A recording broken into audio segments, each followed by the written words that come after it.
ValveTime.net. Hi, and welcome to another ValveTime review. While we continue to discuss the possibility of a Dota 2 review, we thought we'd fill the space with a new mod review, which we'll use to take a look back at Research and Development, a modification for Half-Life 2 Episode 2 created by Matt Bortolino back in 2009. The mod stood out from the typical modding scene by focusing more on puzzles and environmental investigation with less action-oriented combat sequences. Over the past year or so, ValveTime have received a multitude of requests for this review, and we thought now would be a good opportunity to revisit one of the most intriguing and original Half-Life 2 mods ever created. Let's get started. Narrative. In Research and Development, the player takes on the role of a member of the Resistance, referred to only as Doc, as he tries to reach the other rebels in an attempt to escape your typical large Combine-infested factory complex. We specifically use the word typical as, from a narrative standpoint at least, R&D is just that, very typical and very safe. As with so many mods, the narrative premise is extremely simplistic and underdeveloped as it evolves little over the course of the game, even going so far as to almost disappear completely as the player approaches the finale. If you've played any typical run-of-the-mill source mod from the past 6 or 7 years, you've seen everything the narrative of R&D has to offer, and then some. The character cast features little more than a few disposable rebels shown from great distances, and the player is never really provided with an ultimate goal or objective, making narrative motivation practically non-existent. Thankfully, the simplistic and underdeveloped premise manages to avoid damage to the mod's pacing and in turn helps to focus the player's attention on the constantly developing and intriguing gameplay mechanics. What it lacks in narrative complexity, originality, depth, and progression, R&D far and away makes up for it with its gameplay, and with that, let's move on. Gameplay. At the mod's release in 2009, Research and Development was praised for combining extremely engaging puzzles and interesting level design in environments which felt grounded and consistently brilliant. Throughout the mod, the player is only ever given access to an extremely limited roster of non-offensive weapons, including Half-Life 2's Antlion bug bait, the gravity gun, and at times nothing at all. While the lack of offensive weapons in a first-person shooter may at first appear to be an extremely odd design decision, it very quickly becomes apparent that these unusual changes allow for not only excellent puzzle design, but for inventive combat sequences, as the player is forced to approach situations carefully and intelligently in order to quite literally turn defense into the best offense. Interesting examples of this concept include using bug bait and an antlion to distract Combine soldiers as you rush to repair a damaged lift, maneuvering a sheet of bulletproof glass around in order to block incoming enemy fire, and punting cooked grenades back at the troops or helicopters during isolated and defenseless on-rail segments. Each level has been tailor-made to support this kind of indirect playstyle to the point where every combat engagement feels not only intuitive but unique.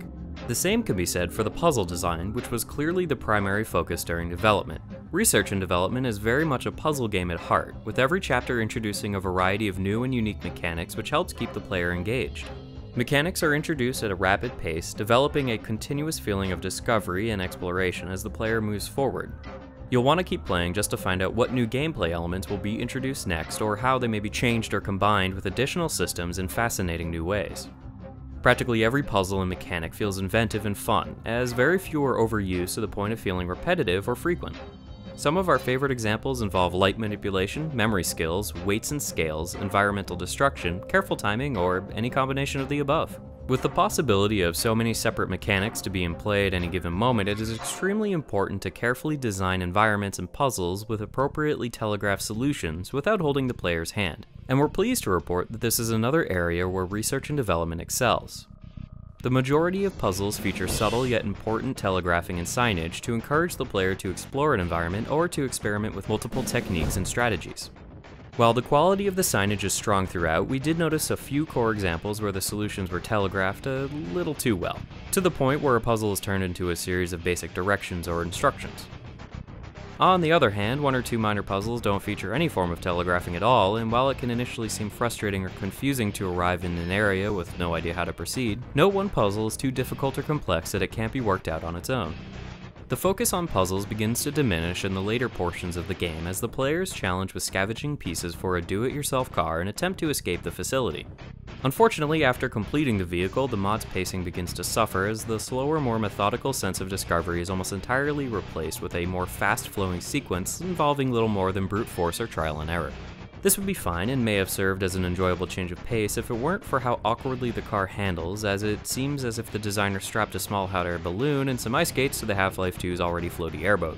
The vehicle's handling really is one of the core issues with this final sequence, as frustrating grapples from barnacles and constant collisions with poorly placed objects frequently drag the intended high-octane action down to a grinding halt. While several minor puzzles and scavenger hunts have been sprinkled throughout the vehicle's sequence, the concluding boss encounter with the Strider is just another example of how the pacing and gameplay of the driving portions feels disjointed in regard to the previously mentioned puzzles and combat encounters, both of which are extremely high quality in comparison. Presentation.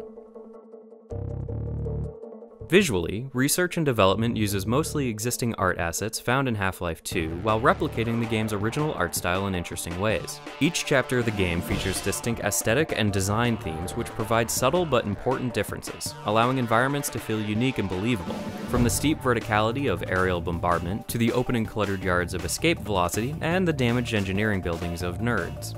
Each location feels fresh and new yet consistent, helping to drive continued player interest at a pace similar to the diversity displayed in the aforementioned gameplay mechanics. While research and development doesn't necessarily do anything truly different from the labs, yards, and bases we've all come to expect in Half-Life games, the environments and visual style feature an impressive level of internal consistency and polish, which helps to keep the level design grounded within the established universe, which is something we really appreciate. Unlike many mods, research and development does away with every element of the main HUD, removing the health and ammo icons present in the main series. While this may seem like a strange design decision for what is essentially a first-person shooter, the lack of HUD also helps to develop an immersive experience, as there is little else to create an obvious barrier between the player and the game world. Health and ammo are also rarely required, if at all, so trimming the visual fat on screen feels appropriate.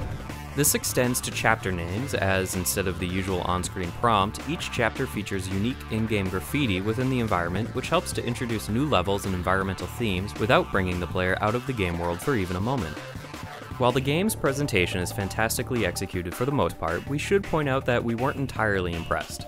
A series of camera lock sequences regularly took us out of the experience by attempting to highlight some kind of interesting set piece by locking the player's view into either a stiff and rigid camera movement or awkward third-person perspective. Most examples of these cinematic moments only manage to damage any kind of immersion and to draw the player out of the experience. Key examples of these awkward camera sequences include an awkwardly stiff first-person view as the player hurtles through the air on a damaged building, and multiple third-person overviews during the final cinematic showdown in a makeshift car. These out-of-body overviews repeatedly remind the player that there is, of course, no player model or protagonist driving the car, repeatedly serving as an unnecessary reminder that you are, in fact, just messing around in a video game. While these sequences are generally frustrating and awkward, and perfectly illustrate why the original Half-Life games never used camera locking, they appear as only minor faults in a generally positive experience. Performance. Research and development continues its positive streak with performance, as the mod features intricately detailed environments and large maps, the majority of which feature impressively short load times. On the whole, frame rates remained largely consistent on a range of different PC configurations, although this is hardly astounding or surprising given the age of both the mod and the source engine itself. However, we did come across one or two minor frame rate hiccups at certain points in the mod, including an odd but brief moment at the beginning of the toxic fields in the acid test chapter, and after the tower collapse in the aerial bombardment level. We're not entirely sure why these minor isolated incidents may have occurred, but we're happy to report that they were just that, minor and extremely isolated events in an otherwise structurally sound experience. Conclusion.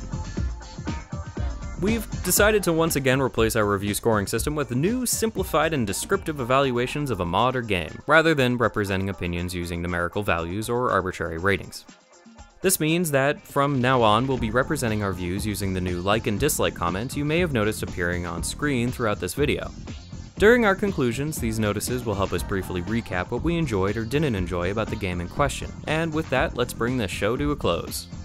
In summary, Research and Development is an extremely well-crafted mod with some truly engaging puzzle and level designs and interesting and well-constructed environments. While it isn't perfect, what game is? As long as you don't download R&D expecting a creative and thought-provoking narrative, you should be fine. For all its minor flaws, Research and Development is the kind of gameplay experience worth playing just to find out what might be revealed behind the next corner, and it's that kind of well-placed experimentation and discovery which will keep you playing until the very end.